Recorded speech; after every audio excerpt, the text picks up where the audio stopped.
નમસ્કાર પ્યારે દોસ્તો, ધોરણ 11 ફિઝિક્સ સુરેખ પથ પર ગતિ એવું આપણું ચેપ્ટર ચાલી રહ્યું છે. એમાં આગળ જઈએ તો લાસ્ટ લેક્ચરમાં આપણે વાત કરી હતી એક પ્રવેગના એક્ઝામ્પલની વાત કરી હતી. સરેરાશ પ્રવેગ અને તત્કાલીન પ્રવેગ, કુલ વેગમાં થયેલો ફેરફાર ભાગ્યા કુલ સમય. તો એ આપણો સરેરાશ પ્રવેગ હતો. વિકલન કરો તો તત્કાલીન પ્રવેગ હતો. તો ધ્યાનથી સાંભળજો, આપણે સરેરાશ પ્રવેગ તત્કાલીન પ્રવેગના એક્ઝામ્પલ કર્યા પછી થોડા આલેખ ઉપર ગયા હતા. વેગ વિરુદ્ધ સમયનો આલેખ હતો અને એમાં વાત કરી હતી કે વેગ વિરુદ્ધ સમયના આલેખનો ઢાળ નક્કી કરવામાં આવે તો એ આપણને પ્રવેગ આપે છે. શું આપે છે ભાઈ? પ્રવેગ.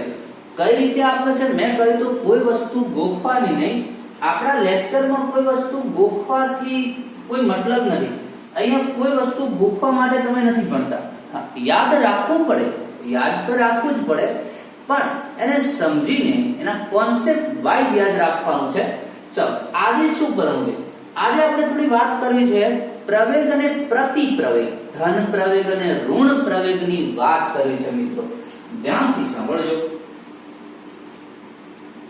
ચાલો, એક શબ્દ છે પ્રતિપ્રવેગ.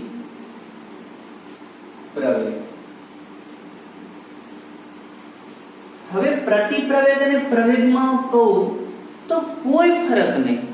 પ્રતિપ્રવેગ એ જ પ્રવેગ. પ્રવેગ એટલે જ પ્રતિપ્રવેગ એવું નથી કીધું, પણ પ્રતિપ્રવેગ એટલે પ્રવેગ જ. તો કહો છો પ્રવેગ તો ભણી ગયા, તો પ્રતિપ્રવેગ નો શું મતલબ છે?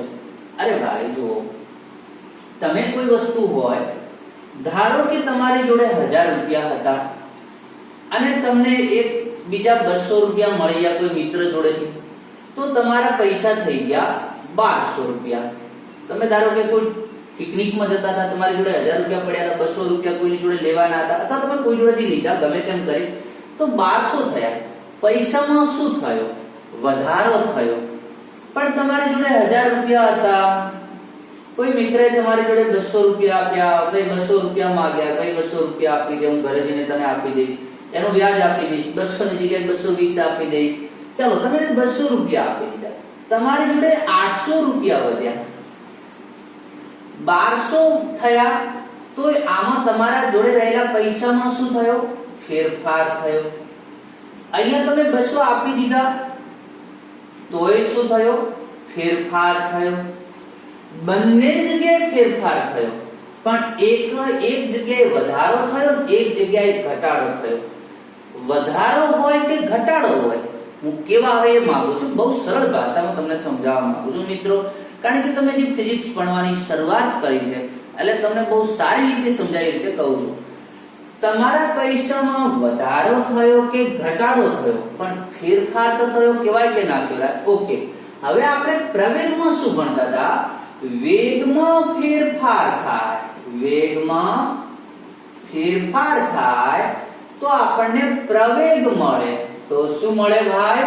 પ્રવેગ મળે. પણ એ વેગમાં થયેલો ફેરફાર એ વધારો હોય અને ઘટાડો હોય. તો જો વેગમાં વધારો થતો હોય તો પ્રવેગ અને ઘટાડો થતો હોય તો પ્રતિપ્રવેગ. હવે ખબર પડી ગઈ? ચલો, ખ્યાલ આવ્યો કે નહીં મિત્રો? જો વેગમાં વધારો થતો હોય તો એ દરમિયાન જે મળે એને આપણે પ્રવેગ કહીશું, અને ઘટાડો થતો હોય તો પ્રતિપ્રવેગ કહીશું. પણ વધારો કે ઘટાડો ફેરફાર તો કહેવાય, એટલે બંને કહેવાય તો પ્રવેગ જ. એટલે કોઈ સૂત્ર અલગ નથી કે પ્રતિપ્રવેગ નું હોય નવું સૂત્ર આવશે ને એવું કોઈ નહીં.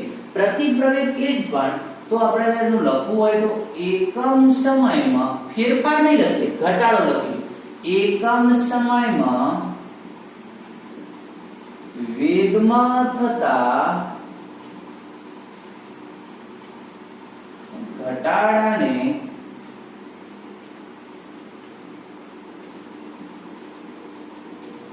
પ્રતિપ્રવેગ કહે છે. તો પ્રતિપ્રવેગ એ બરાબર શું થશે ભાઈ? વેગમાં થયેલો ઘટાડો હોય કે વધારો હોય, કહેવાય તો ફેરફાર જ. એના માટે લાગતો સમય, બસ કોઈ નથી. પ્રતિપ્રવેગ એટલે મગજમાંથી એક વાત કરી દો, પ્રતિપ્રવેગ એટલે પ્રવેગ જ. પણ વધારો થતો હોય તો પ્રવેગ કહેવાનો, પણ ઘટાડો થતો હોય તો એને પ્રતિપ્રવેગ કેવું હોય તો કહી શકાય. બાકી તમે એને પ્રવેગ કહી દો તોય ખોટું નથી. તો ખાલી આપણે ભેદ પાડ્યો. કે જો વેગમાં ઘટાડો થાય તો એને પ્રતિપ્રવેગ કહેવાય અને એ ઋણ હોય છે.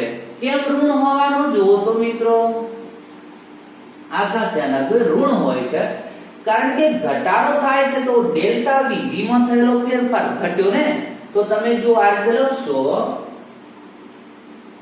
v2 v1 upon delta t. કોઈ પણ ફેરફાર આપણે કઈ રીતે શોધીએ છીએ? અંતિમ મૂલ્ય માઈનસ પ્રારંભિક મૂલ્ય. ધારો કે 1000 રૂપિયા હતા, એક મિત્રને 200 રૂપિયાનું દાન કરી દીધું, ભાઈ વ્યાજ આપી દીધા ને, તો આપણી જોડે હવે 800 રૂપિયા વધ્યા, તો 1000 માંથી 800 થયા, ફેરફાર કેટલો થયો?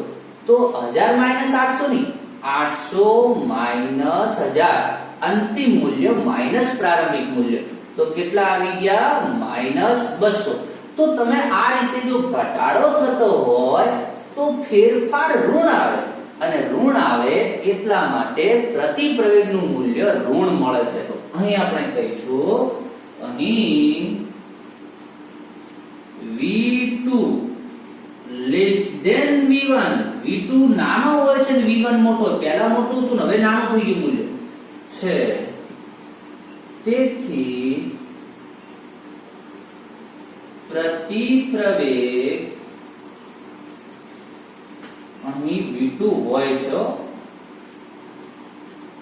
પરમેનન્ટ વસ્તુ છે, અહીંયા છે એવું નહીં, પરમેનન્ટ છે કે અહીં v2 લેસ ધેન v1 હોય છે, તેથી પ્રતિપ્રવેગનું મૂલ્ય ઋણ મળે છે.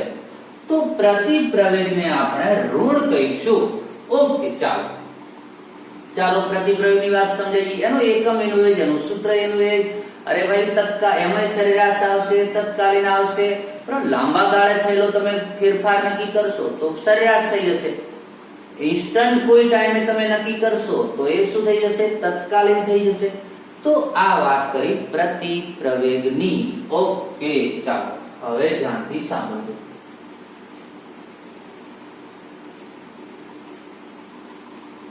હવે થોડા આલેખ આપણે ડ્રો કરવા છે, સમજવું છે.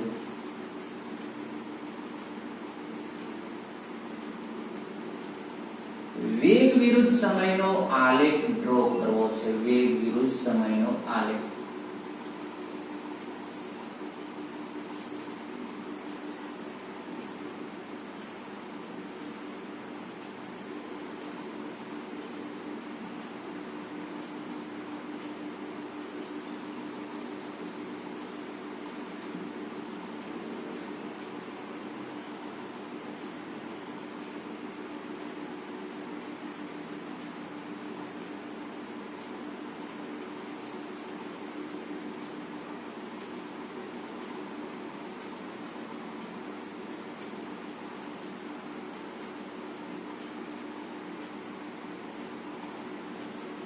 કેટલાક બુકમાં આલેખ હશે એ પણ આવશે, બુકમાં નહીં હોય એ પણ આવી જશે.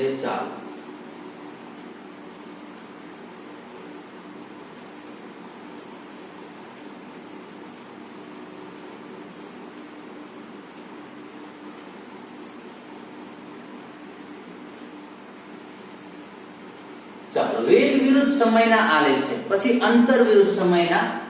તો સર આવા કોઈને કોઈ જગ્યાએ આવી ગયા ત્યારે, હા ભાઈ આવી ગયા છે, પણ આપણે પ્રવેગના સંદર્ભમાં સમજવું છે. નિયમિત ગતિ અનિયમિત ગતિના સંદર્ભમાં આપણે ક્યાંક સમજ્યા હોઈશું, પણ અહીંયા આપણે પ્રવેગના સંદર્ભમાં સમજવું છે. ઓકે, વેગ વિરુદ્ધ સમયનો આલેખ સુરેખ મળે છે. સુરેખ આલેખ મળે આ રીતે ત્યારે મેં કહ્યું હતું સમજી લેવાનું કે એમાં થયેલો ફેરફાર જે હોય એ અચળ રહેશે. રાશિ અચળ નહીં, ફેરફાર અચળ. વેગ તો બદલાય છે, 0 હતો પછી 1 થશે, પછી 2 થશે, પછી 3 થશે, પછી 4 થશે, પણ એમાં થયેલો જે ફેરફાર છે, ધારો કે દરેક 1 સેકન્ડે ધારો કે 5 જેટલું મૂલ્ય વધતું હોય તો બીજી સેકન્ડે 5 જ વધે, ત્રીજી સેકન્ડે 5 જ વધે. આવો મિનિંગ થાય છે સુરેખ આલેખનો. તો કહો સર લખ્યું હોત તો સારું તો મેં લખી દેતા. આખું લેક્ચર લીધેલું છે ભાઈ. એના ઉપર આપણો આગળના જે લેક્ચરો છે, મને ક્રમ યાદ નથી કે કયા ક્રમના લેક્ચરમાં હતું તે, પણ આપણી જે ચેનલ પર 11મા અને 12માના જે બંને લેક્ચરો છે એમાં 11મા ધોરણના લેક્ચરોમાં તમે જુઓ તો શરૂઆતનું બીજું ત્રીજું લેક્ચર લગભગ આપણું આલેખ ઉપર જ હતું. ઓકે, હવે અહીંયા સરખા સમયમાં વેગમાં સરખો વધારો થાય છે તો એકમ સમયમાં થયેલા વધારાને શું કહેવાય? પ્રવેગ કહેવાય. તો એનો મતલબ કે પ્રવેગ કેવો રહે? અચળ રહે છે. તો અહીં પ્રવેગ, ચલો હું શોર્ટમાં લખું, પ્રવેગ ધન કે ઋણ? તો કે ધન, કારણ કે વેગમાં શું થાય? વધારો. તો પ્રવેગ ધન અને અચળ છે. ઓકે, આ વસ્તુ આપણે સમજવી છે કે અહીંયા પ્રવેગ ધન લેવો કે ઋણ, અચળ લેવો કે બદલાય છે. ચાલો, પ્રવેગ અચળ છે ભાઈ. અહીંયા જોઈએ, વિડિયોને પોઝ કરી તમારી રીતે તમે થોડું વિચારો મિત્રો કે અહીંયા તમારે શું લખવું જોઈએ. ઓકે, વિચારી લીધું છે. વેગ વિરુદ્ધ સમયનો આલેખ. આ તે આમ આલેખ જઈ રહ્યો. જો મેં બધું બેઝિક એટલે મેં કહ્યું કે ક્રમ બાય ક્રમ બધા લેક્ચર જો તમે ફર્સ્ટ ટાઈમ આ સ્ટડી કરતા હો તો તમને આવડતું હોય, રિવિઝન કરતા હો તો ઠીક છે, કોઈ ગમે ત્યાંથી જોઈ લેશો. તો વેગ વિરુદ્ધ સમયનો આલેખ આ રીતે સુરેખ મળ્યાનો મીનિંગ શું થયો? x અક્ષને સમાંતર આલેખ છે, એનો મીનિંગ શું થયો? તો કે સમય વધે છે, વેગ અચળ રહે છે, વેગ બદલાતો નથી. તો પદાર્થ શું કહેવાય? સ્થિર? ના, સ્થિર નથી. એની સ્પીડ અચળ રહે. ધારો કે એ 40 ની સ્પીડે ગતિ કરતો હોય તો કોન્સ્ટન્ટ 40 ની સ્પીડે જ ગતિ કરે છે. આપણે નથી રોડ ઉપર, હાઈવે ઉપર ગાડી ગયા પછી આપણે કોન્સ્ટન્ટ ઝડપથી રહે 80, 90, 85 જે હોય તે કે 100 એ આપણે કોન્સ્ટન્ટ ઝડપે લગભગ આપણે ચલાવતા હોઈએ, કોઈ અડચણ બીજી ન આવે ત્યાં સુધી. તો એ કોન્સ્ટન્ટ ઝડપ, વેગ, time t is increasing but v is constant. It remains constant. It does not change. It will not change with respect to time. તો અહીંયા ભાઈ તમારો વેગ અચળ થઈ ગયો તો વેગમાં થયેલો ફેરફાર, તો કે ફેરફાર તો શૂન્ય. અરે ભાઈ પેલો 1000 રૂપિયા વાળું ઉદાહરણ લો. તમે આજે તમારી જોડે 1000 રૂપિયા છે, તમે કોઈને નથી 200 રૂપિયા આપતા કે નથી તમને કોઈ 200 રૂપિયા આપતો તો તમારી જોડે 1000 જ રહેવાના છે. તો તમારી જોડે રહેલા પૈસા કેટલા થઈ ગયા? 1000 અચળ થઈ ગયા. ફેરફાર કેટલો? ફેરફાર 0 થઈ ગયો. પૈસા 0 નહીં, ફેરફાર 0. વેગ અચળ છે, ફેરફાર નથી, ફેરફાર 0 છે. ફેરફારને શું કહેવાય? પ્રવેગ કહેવાય. તો અહીં પ્રવેગ શું થઈ ગયો ભાઈ? શૂન્ય. હવે શૂન્ય થઈ ગયો તેનું મૂલ્ય જ નથી તો ધન ઋણની તો ક્યાંથી વાત આવે? તો પ્રવેગ અહીંયા શૂન્ય થઈ ગયો. વેગ કેવો? અચળ થઈ ગયો. હવે વેગમાં તો આપણે ભણ્યા છે ને આવા આલેખમાં, વેગ અચળ, પ્રવેગ શૂન્ય. અહીંયા આવીએ સમયની સાથે વેગમાં, તો કે પેલા 10 હશે, દેખાય છે ને ભાઈ y અક્ષ પર આલેખ આ રીતે પાછો આવી રહ્યો છે આમ ધીમે ધીમે. તો 10 હશે, પછી 9 થયું, પછી 8 થયું, પછી 7 થયું, 6, 5, 0, આમ 0 નજીક આવે છે. ધીમે ધીમે વેગનું મૂલ્ય ઘટે છે. વાત ધ્યાનથી સાંભળજો.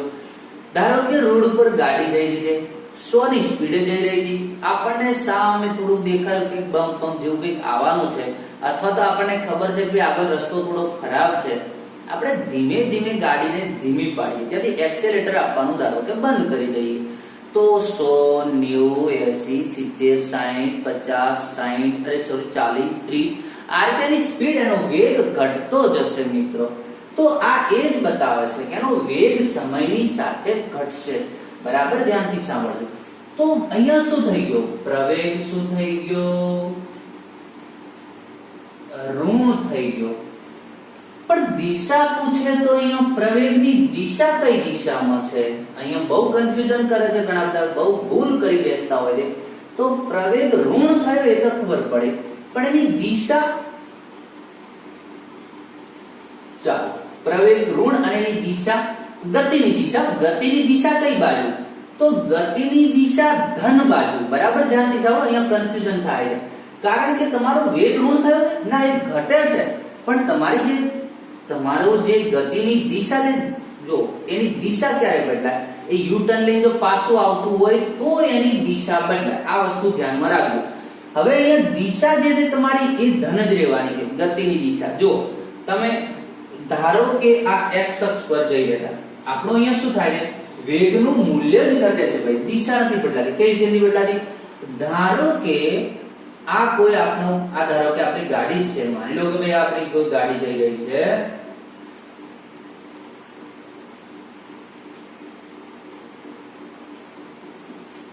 ચાલો ધારો કે ગાડી 100 કિલોમીટર પ્રતિ કલાકની ઝડપે જઈ રહી છે. ડ્રાઈવરને ખબર છે કે આગળ રસ્તો સારો નથી આવવાનો, તો એ પોતે અહીંયાથી એક્સેલેરેટર આપવાનું બંધ કરી દે છે. તો પોતાની એની સ્પીડ 90 થશે, 80 થશે, 70 થશે, 60 થશે, 50, 40, 30. સ્પીડ તો ઘટતી ગઈ પણ એની દિશા બદલાઈ ગઈ ના ભાઈ. જે 100 માંથી 90 થઈ પણ એની એ 90 ની સ્પીડ એ મૂળ તો આ બાજુ જ છે. 80 ની સ્પીડ થઈ પણ એ બાજુ જ છે, ધન x ની દિશામાં જ છે. 70 થઈ ગયું ધન x ની દિશામાં, 60 થઈ ગયું ધન x ની દિશામાં. જ્યાં સુધી 0 નથી થતી ત્યાં સુધી એ પોતે ધન x દિશામાં જ ગતિ કરે છે. પછી યુ ટર્ન લે તો એની દિશા બદલાય. ઓકે ચાલો, તો અહીંયા વેગનું મૂલ્ય અવશ્ય ઘટ્યું છે. અહીંયા એનું વેગનું મૂલ્ય ભલે અવશ્ય ઘટ્યું છે મિત્રો, પણ ધ્યાનથી સાંભળજો.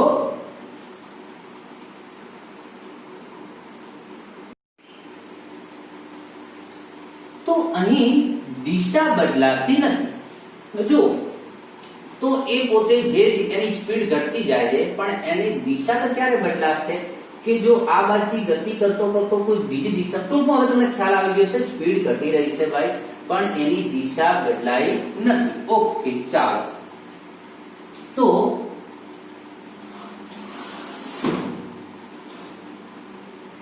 અહીં પ્રવેગ ઋણ પણ ધન દિશામાં છે. પ્રવેગ ઋણ પણ ગતિ કઈ દિશામાં છે? ધન દિશામાં છે. ચલો હું સ્પષ્ટ કર, પણ ગતિ ધન દિશામાં છે. ઓકે, અહીંયા જુઓ મિત્રો, ધારો કે અહીંયા આપણો વેગ વિરુદ્ધ સમયનો આલેખ છે. વેગ ઘટતો ગયો ઘટતો ગયો ઘટતો ગયો, ધારો કે અમુક ઘટતો ઘટતો અહીંયા 0 થઈ ગયો. આ તો 0 થાય ને ભાઈ, અહીંયા x અક્ષ ઉપર આવ્યો 0 થઈ ગયો. ધારો કે સમય t1 છે, t1 સમય આપણો વેગ 0 થઈ ગયો હતો. ઘણો બધો હતો, 10, 20, 50 જે કંઈ હતો. અહીંયાથી આને ઘટવાની શરૂઆત કરી, ઘટતો ઘટતો ઘટતો ઘટતો ઘટતો 0 સુધી આવી ગયો. પછી એને ગતિ ચાલુ રાખી, પણ હવે એનો વેગ જે ધન દિશામાં હતો, અહીંયા કે આ આલેખ કેવી પોઝિશનમાં બને છે તમને સમજાવું. આ રીતમાં કે અહીંયા ગાડી જતી હતી ભાઈ,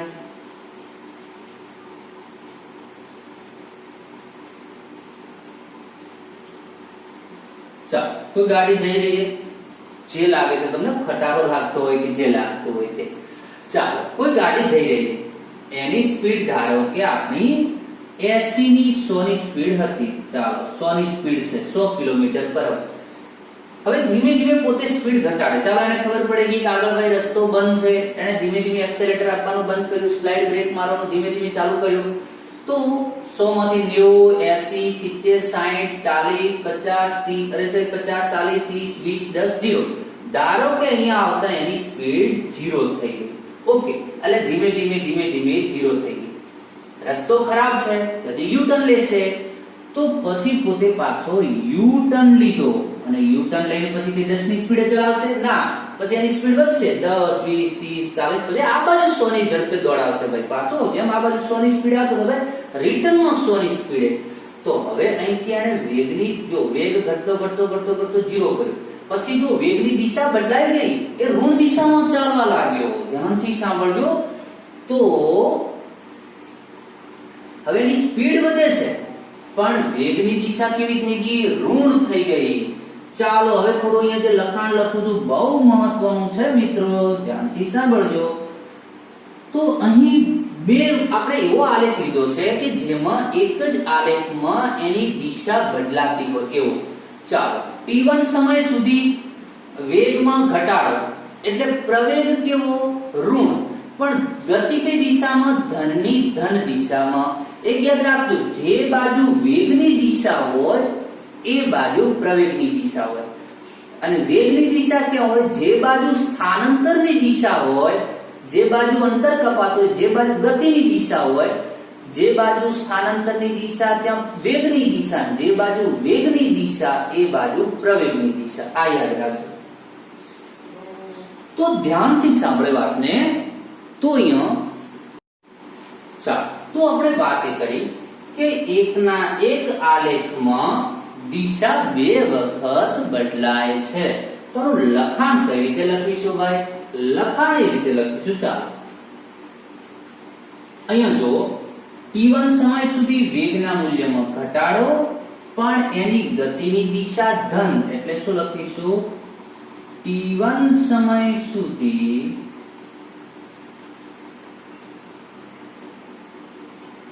પ્રવેગ બરાબર ઋણ, કારણ કે મૂલ્ય તો ઘટે છે ને, એટલે પ્રવેગ ઋણ,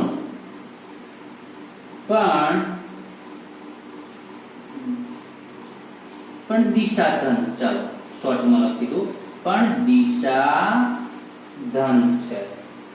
હવે જોજો t1 થી t2 સમયમાં વેગનું મૂલ્ય પાછું વધવા લાગ્યું. ચાલો ધ્યાનથી સાંભળજો. વેગનું મૂલ્ય વધવા લાગ્યું ભાઈ. વેગ ઘટતો નથી, વેગ વધે છે. તો પ્રવેગ પ્રતિપ્રવેગ નથી, પ્રવેગ છે. તો પ્રવેગ કેવો? ધન, પણ દિશા કેવી? ઋણ. ચાલો તો t1 થી t2 સમય દરમિયાન, t1 થી t2 સમય, ચલો પ્રવેગ ઋણ કે ધન કઈ રીતે નક્કી કરવાનું? વેગમાં ઘટાડો હોય તો ઋણ, વેગમાં વધારો હોય તો ધન. ગમે તે દિશામાં, ગમે ત્યાં જ્યાં જતો હોય ત્યાં. તો t1 થી t2 સમય દરમિયાન વેગમાં શું થાય છે ભાઈ? વધારો. જો 0 માંથી વધતો જાય, ભલે ઋણમાં વધે પણ વધે. તો પ્રવેગ કેવો? ધન, પણ દિશા કેવી? ઋણ દિશામાં. ઓકે ચાલો, તો આ વાતથી આપણા આલેખોની, તમને હોમવર્કમાં આલેખ આપી રાખો છો ભાઈ. તે આલેખ તમે એનું લખજો, કઈ રીતે લખો છો તે. અને નેક્સ્ટ લેક્ચર ની અંદર હું ચર્ચા કરીશ કે આનું તમે શું લખશો તે. ચાલો આગળ આલેખ મળે છે. સપોઝ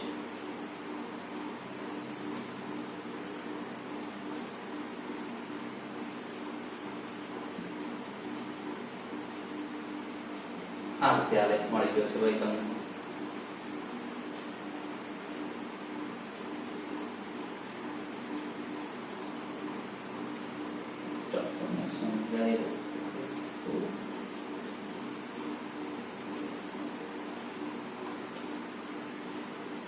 ચલો એક તો આ આલેખનું નક્કી કરશો અને એક આ આલેખનું પણ નક્કી કરશો. ઓકે ચાલો, આ બે આલેખો છે, વેગ વિરુદ્ધ સમયના બે આલેખ છે.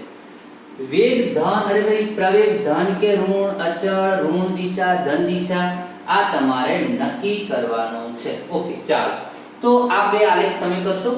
નેક્સ્ટ લેક્ચરમાં હું એની ચર્ચા કરીશ. તો આલેખનું અર્થઘટન, તો આજે એક આપણો નાનો ટોપિક ભણ્યા, નાનો એવો પ્રતિપ્રવેગ, અને બીજું ભણ્યા આલેખનું અર્થઘટન. એક જ બે વાક્યમાં બધું કહી દઉં તો પ્રવેગ ઋણ કે ધન શેના ઉપરથી નક્કી કરવાનો? વેગના મૂલ્યમાં વધારો, પ્રવેગ ધન. વેગના મૂલ્યમાં ઘટાડો, પ્રવેગ ઋણ. દિશા, જો વેગની દિશા ધન દિશામાં હોય તો પ્રવેગની દિશા ધન. વેગની દિશા ઋણ દિશામાં હોય તો પ્રવેગની દિશા ઋણ. ઓકે ચાલો, તો આજે આટલા સુધી રાખીએ મિત્રો. મળીએ નેક્સ્ટ લેક્ચરમાં.